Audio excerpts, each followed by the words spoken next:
In the dim glow of a small-town market, Norah Westfield stood behind the counter, her apron pocket heavy with a folded list of names and kindnesses she'd never let go unnoticed. At 26, life hadn't been easy. Orphaned at 17, scraping by on a cashier's wage, dreaming of nursing school while tucking spare dollars into a rusted tin. But tonight, as rain battered the store's windows, a trembling young mother approached with a crying toddler and barely enough for diapers. Nora's heart ached, not just for them, but for the choice she was about to make, one that could cost her everything.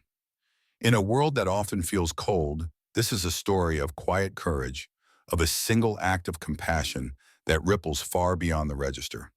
Norah Westfield stood behind the counter at Evergrow Market, her hands steady on the register despite the weight of the late shift settling into her bones. The clock had ticked past 8 p.m., and the store had fallen into its familiar hush. The only sounds were the faint hum of the aging ceiling fan above aisle 4 and the occasional rustle of a customer sifting through discounted, canned goods. Norah didn't mind the quiet. It gave her space to think, to breathe, to exist in a world that often felt like it was moving too fast for her to catch up. At 26, she wasn't living the life she dreamed of as a girl, but she carried no shame in her circumstances. She'd been shaped by loss, her parents taken in a car crash when she was 17, and raised by her Aunt Millie, a woman whose tough exterior hid a heart that beat for kindness and ingenuity. Millie had taught Norah how to make a dollar last, how to read people's struggles in their eyes, and how to tell the difference between a con and a soul in need. Those lessons clung to Norah like a second skin, guiding her through the monotony of her job at the small southern grocery chain, where the faded green sign out front was more memorable than the prices inside. Norah kept a folded slip of paper tucked in her apron pocket, a handwritten list of the regulars who gave the store its heartbeat. Mr. Larry, with his Wednesday paper and jar of instant coffee, always tipped his hat like he was stepping out of a different era. Miss Doy, meticulous and sharp-eyed, checked expiration dates with the precision of a surgeon. The Peterson twins, barely tall enough to see over the counter, would pout if their free lollipops didn't appear at checkout. Caring wasn't in the employee handbook, but Norah couldn't help it. It was woven into her, as natural as breathing. She lived in a modest apartment above a laundromat, the hum of dryers lulling her to sleep most nights. Every other weekend, she watched her neighbor's daughter without asking for a cent. Her paycheck wasn't much, but she tucked what she could into a rusted tin labeled nursing school. And that dream felt like a far-off star, dim but persistent. And every folded bill she added to the tin was a quiet act of faith. She told herself things would change someday, even if the world seemed content to keep her right where she was. Tonight, though, the air felt heavier, charged with something Norah couldn't name. The shift had barely begun when Tina Gresham strode into the store, her presence slicing through the calm like a blade. Tall, with a pressed blazer and a clipboard clutched like a shield, Tina was the regional supervisor, a corporate enforcer who wore her authority with cold precision. Norah had met her once before, during a tense staff meeting 2 weeks earlier, when Tina had laid down new rules. No unauthorized employee discounts, no bending the system to help customers, no store credit, no layaway, no scribbled notes on receipts. "You're not here to make friends," Tina had said, her voice flat as the linoleum floor. "You're here to protect profit." Evergrow had once felt like a community hub, a place where cashiers knew your name and asked about your family. Now it was all policies and bottom lines, a machine that valued numbers over neighbors. Tina spent most of the evening holed up in the back office, poring over camera feeds and payroll logs, but her presence lingered like a shadow. Even when she wasn't visible, Norah felt her watching. Tina had emerged once that night, her heels clicking with purpose, to deliver a warning.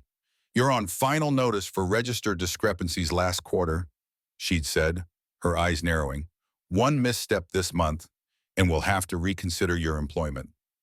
Norah had nodded, her throat tight. She hadn't made any mistakes, but she knew the truth didn't always matter. The threat hung over her, as real as the rain starting to patter against the store's windows. It was just past 9:30 p.m. when the bell above the door jingled, pulling Norah's attention from the register. A young woman stepped inside, her clothes soaked from the downpour, a hood pulled tight around her face. In her arms, she cradled a toddler wrapped in a thin blanket, his cheeks flushed and tear-streaked, his hiccups swift but relentless. The woman didn't linger in the aisles or browse the shelves. She moved with purpose to aisle 6, where the diapers were stacked in neat rows. Norah watched from the counter, her heart catching at the way the woman's hand hovered over the prices, her fingers tightening around a worn wallet. After a moment, she picked up the cheapest store-brand pack and approached the register, her steps slow, as if each one cost her something. At the counter, her voice was barely audible. "I've only got $11 and some change," she said, her eyes fixed on the counter, avoiding Nora's gaze. "He's out of diapers, and I just started a new job. My first paycheck doesn't come until Friday. I just need enough to get by." She opened her wallet, revealing a handful of crumpled bills and a scattering of quarters that totaled $11.67. The diapers rang up at 20.49. Norah glanced at the toddler, his pants visibly damp, his small body trembling in his mother's arms. The woman's hand shook too, whether from the cold or the weight of her desperation, Norah couldn't tell. Behind her, the office door stayed shut, but the red blink of the security camera felt like a pulse in the room. Aunt Millie's voice echoed in Nora's mind. "You don't stand on dry land holding a rope while someone's drowning." Without a word, Norah tapped a few keys on the register, applying her employee discount. Then, reaching under the counter, she pulled out an old store promo code she hadn't used in months. The register beeped, the total dropping to 0. "You're good," Norah whispered, sliding the bag across the counter. The woman's eyes widened, searching Nora's face for a catch. "Are you sure?" she asked, her voice cracking. Norah offered a small, steady smile. "Just pay it forward someday." Tears spilled down the woman's cheeks, quiet but raw, as she clutched her son tighter. "Thank you," she murmured, her voice thick with gratitude. She turned and slipped back into the rain, the bell jingling softly behind her. The store was nearly empty when the office door clicked open, the sound sharp and final. Tina Gresham emerged, her heels striking the tile with deliberate force. She said nothing at first, just stood across from Norah, her gaze cold and unyielding. "You rang that diaper order through at 0, she said finally, her tone devoid of warmth. Norah didn't flinch. She had a baby. She couldn't afford them. Tina's voice cut like glass. "That's not your call to make. You broke policy. We have cameras. We have logs." Norah held her ground. "I used my employee discount. That's in the system. The rest was a store coupon we never retired." Tina's lips pressed into a thin line. "Don't play me for a fool. This is theft of goods, a company loss, a direct violation of procedure." Nora's voice was quiet but firm. "It was 9. Tina's eyes didn't soften. "It was a choice," she said, her words dripping with finality. She pulled a paper from her folder, signed and stamped. "Termination notice, effective immediately. Clean out your things." Nora's chest tightened, not with surprise but with a deep, aching resolve. She'd known the risk, but she'd made her choice, just as Tina had made hers. As she gathered her belongings, the weight of the night settled over her, but so did a quiet pride. She wasn't sure what came next, but she knew who she was. And that, at least, was something no one could take away. Rain fell in a steady rhythm, drumming softly against the glass doors of Evergrow Market as Norah Westfield stepped out into the chill. Her name badge was unpinned, her apron folded with care, and her heart heavy with a silence that burned. She had asked to finish her shift, her voice steady despite the ache. But Tina Gresham, the regional supervisor, had been unyielding. "Clock out now," she'd said, her tone sharp as a blade, "and don't touch the register again." Norah didn't argue. She nodded once, her movements deliberate, and walked away from the fluorescent hum of the store into the cold, wet night. No umbrella, no job, just the weight of her choice and the quiet conviction that it was worth it. That child would sleep dry tonight. That mother, Kayla, wouldn't feel so utterly alone. For Norah, that was enough. The 3-block walk to her apartment was a blur of rain-soaked streets and flickering streetlights. The silence wasn't just quiet, it was the kind that pressed against her chest, urging her to question everything.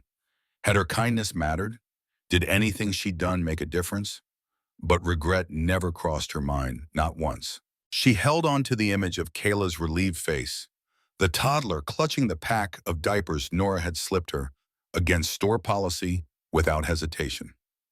That moment, small as it seemed, was a spark of warmth in the cold. At home, Nora changed into dry clothes and sat at her small kitchen table, a chipped mug of lukewarm tea cradled in her hands. Across from her sat the rusted tin labeled nursing school, a dream she'd been scraping toward for years. She hadn't cried. Maybe she would later. Maybe not. Some losses didn't demand tears, just a quiet surrender to what was. The clock neared midnight when a knock broke the stillness. She hesitated, then peered through the window. A sleek black SUV gleamed under the street lamp, its polished chrome and tinted windows out of place in her modest neighborhood. It looked like something from a different world. Another knock, firmer now. Nora opened the door to find Kayla, the young mother from earlier, standing there. Her hair was neat, her posture steady, a far cry from the desperate woman Nora had met at the checkout. Beside her stood a tall man in a charcoal gray suit, a raincoat draped neatly over his arm. His presence seemed to fill the doorway, calm and professional. "Miss Westfield," he said, his voice smooth but kind. "I'm Derek Lawson. May we come in?" Nora blinked, caught off guard. Yes, of course." She stepped aside, suddenly aware of her small apartment's worn furniture. A second-hand couch, a wobbly coffee table held together with tape, a shelf of nursing textbooks she'd bought used. "I wasn't expecting company," she said, a flush of embarrassment creeping up her neck. "You've already done more than you know," Derek replied, his tone warm. Kayla stepped forward, her eyes soft with gratitude. "I didn't get to thank you properly earlier," she said. "What you did, it meant everything." Nora's smile was gentle, instinctive. "You don't have to thank me, I understand." Derek's expression grew serious. "What you didn't know, Miss Westfield, is that Kayla wasn't just a struggling mother. She was part of a test." Nora froze, her breath catching. "A test?" she echoed. He nodded. "We're launching an initiative through the Grace Initiative Foundation, one that seeks out genuine empathy in frontline workers. No warnings, no cameras, just a moment of need and a choice to act. You didn't hesitate. You didn't ask for anything in return. You didn't even know who Kayla was, and still, you helped." Nora's throat tightened, her mouth dry. "I just did what felt right," she managed. "That," Derek said, his voice steady, "is exactly what we're looking for." He reached into his coat and handed her a sealed envelope. Inside was a letter, crisp and formal, with an embossed header and gold trim. It wasn't a reprimand or a retail schedule. It was an offer. Program coordinator for the Community Outreach Division of the Grace Initiative Foundation. A full salary, medical benefits, relocation assistance, and a fully funded scholarship for nursing school starting in the fall. Nora's hands trembled as she read, her eyes tracing the words again and again. "I don't understand," she whispered. "All this for a $9 pack of diapers?" Kayla's smile was soft, her voice warm. "No, for your kindness, for your courage. The world needs more people like you," Derek added, "in places where it matters." The letter felt heavier than it should, not just paper but a promise, opportunity, dignity, a future. Nora set it down carefully on the table, her voice barely above a whisper. "This can't be real. You're offering me a career because I helped someone I thought I'd never see again." Derek's gaze was unwavering. "Over the past 2 months, we've met dozens of clerks, employees, and staff. Most followed the rules. Some turned away. Only a few showed heart, and even fewer acted at personal cost. You didn't just lose your job, you did it with grace. That matters more than you realize." Nora looked around her apartment, the small world she'd built through sheer resilience. The second-hand bookshelf, the hand-me-down couch, the tin with a few crumpled bills for her nursing school dream. This life had been stitched together with hope and determination. She pressed a hand to her chest, her voice steady despite the emotion welling inside. "I never wanted recognition. I just couldn't let that baby go another night in wet clothes. That's all it was." Derek's smile was warm, genuine, "And that's exactly why we want you." He explained the role, coordinating a pilot program called Haven Hubs, community markets designed to provide essentials like food, diapers, and medicine to struggling families at little to no cost. Nora wouldn't be behind a register anymore. She'd be shaping a system where no one had to beg for basics. The foundation would train her, pay her, and support her nursing education. All they asked was that she bring the same compassion she'd shown at Evergrow. Tears pricked Nora's eyes, but her answer came easily. Yes, she whispered, the word carrying the weight of 1,000 dreams. Yes. Kayla stepped forward and hugged her gently. You didn't know someone was watching, she said. But we were. Nora smiled, her heart full. I wasn't trying to be seen.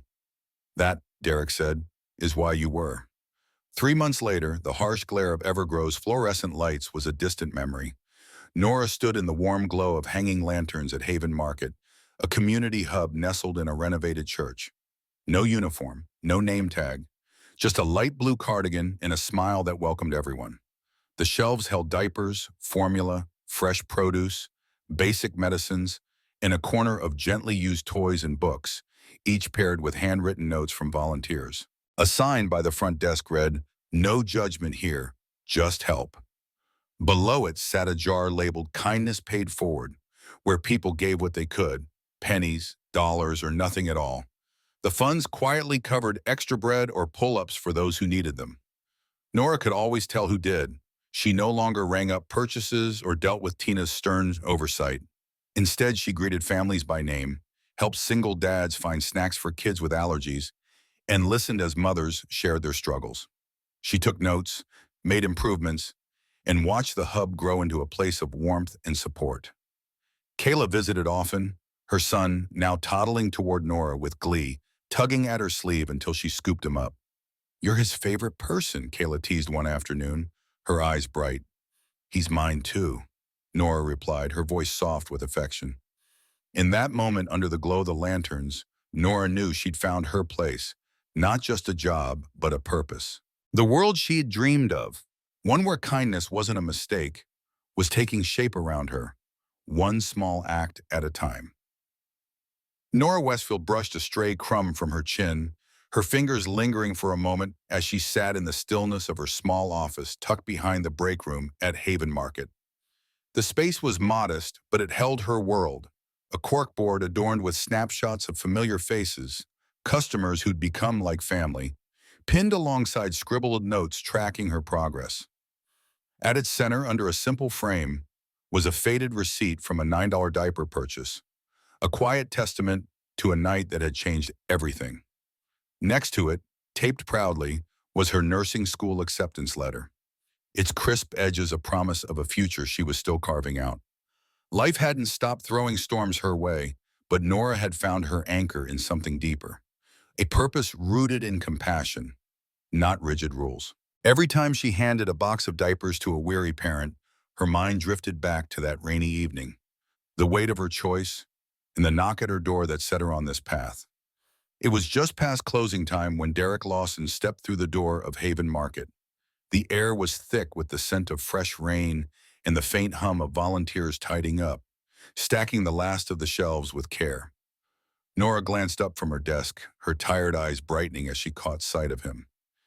You always show up when we're mopping, she teased, leaning back in her chair. Derek grinned, holding up a steaming coffee cup like a peace offering. Bribery, he said with a shrug. They settled into the quiet, the kind of calm that only comes when the day's chaos, crying toddlers, rattling carts, hurried footsteps, finally fades. For a moment it was just them, the soft ticking of the wall clock, and the warmth of a place that had done its work. Derek took a sip of his coffee, his expression shifting to something more serious. You've helped over 600 families in just 10 weeks, Nora, he said, his voice steady but warm. The Grace Initiative's opened 2 new hubs in nearby towns, and they're asking for you to train their teams. Nora's gaze drifted to the desk, to the framed receipt, the acceptance letter, and the worn notebook filled with names, each one a story, a life touched. She traced the edge of the receipt with her thumb, her thoughts heavy. I used to think $9 couldn't change a life, she said softly, almost to herself. Derek leaned forward, his eyes meeting hers. It didn't, he said. You did. He stood to leave, but paused at the door, turning back with a look that carried weight. That woman you helped that night, Kayla, she finished her GED last month. She's starting job training next week. Nora's throat tightened, a lump forming as she pictured Kayla, the young mother who'd stood in her store, desperate and frayed, clutching her toddler. Derek's voice softened. She said you gave her more than diapers. You gave her back her dignity. The door closed gently behind him, leaving Nora alone with the quiet hum of the market and the steady rhythm of the clock. She sat there for a long time, the world outside fading as she let the moment settle. She didn't need applause or recognition. She'd never sought it. But in that stillness, she understood something profound. The smallest acts of kindness could send ripples far beyond what the eye could see. When people asked her why she'd helped a stranger that rainy night, she'd just smile, her voice steady but warm.